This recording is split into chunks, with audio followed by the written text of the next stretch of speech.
Donc bonjour à tous, nous sommes le dimanche 25 mai, jour de la fête des mères.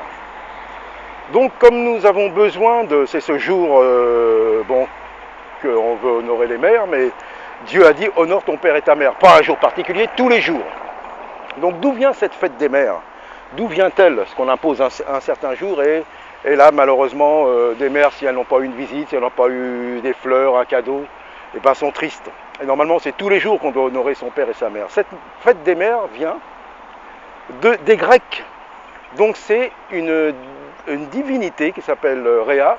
Alors de mémoire, parce que j'ai pas de notes sur moi, qui s'appelle Rhea, qui était la grand-mère des dieux et qui était la mère de Zeus. Donc vous voyez d'où ça vient. Donc il faut vraiment faire des recherches. Donc la fête des mères, vous voyez, donc ça vient, c'est païen, c'est satanique. Alors certains vont dire, bah oui, mais ce jour-là, ma mère, t'as tous les jours. T'as tous les jours pour honorer ta mère, t'as tous les jours.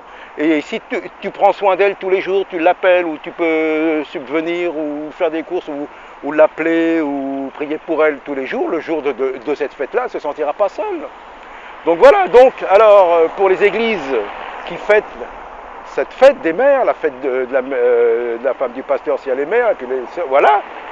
Ah là là, réfléchissez, les anniversaires pareil. Pareil.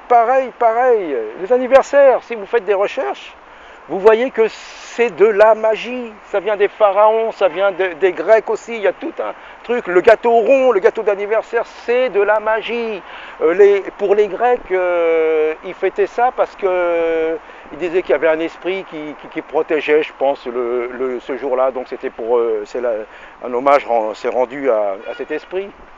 Donc voilà, Noël, tout le monde connaît, la plupart maintenant savent que c'est vraiment une fête païenne. Et d'après une ancienne sorcière, elle disait bien que Noël, c'est une fête qui est dédiée à un démon, à un esprit maléfique. Alors, si vos pasteurs ne sont pas capables de vous enseigner ça, si dans vos assemblées on fête la fête des mères, on fête Noël, on fête les anniversaires, on ne peut pas être à la coupe du Seigneur et à la coupe des démons. Le Seigneur nous le dit bien. Donc il y a un manque d'enseignement, un manque de discernement, et faites des recherches. Faites des recherches. Mais alors allez pas sur les sites chrétiens, allez sur les sites païens, des choses sérieuses. Rien de tel que les païens pour nous enseigner les cultes païens. Eh oui. Donc voilà, faites des recherches, ne vous laissez pas berner. Et voilà pourquoi beaucoup n'arrivent pas à vivre une vie de foi, une vie sanctifiée, parce qu'il y a du mélange. Parce qu'il y a du mélange et on met de la chair, on met du sentiment, on ne veut pas vexer. Celui qui préférera son père ou sa mère à moi, dit Jésus, il n'est pas digne d'être mon disciple. Voilà, donc le mélange, c'est pour ça beaucoup. Alors quand vraiment on n'a rien de plus, mais on voit qu'on est vraiment on nage pas dans le bonheur, mais dans l'esprit, on a plein de persécutions, plein de critiques, de jugements, mais on est tellement bien malgré tout ça, parce que on essaye de faire le moindre mélange possible. Et il faut prendre position. Donc voilà, donc cherchez, ne vous laissez plus berner par vos soi-disant enseignants et pasteurs. S'ils ne sont pas capables de vous enseigner ça, c'est qu'ils ne savent pas ou qu'ils sont dedans. Donc voilà. Alors, faites des recherches.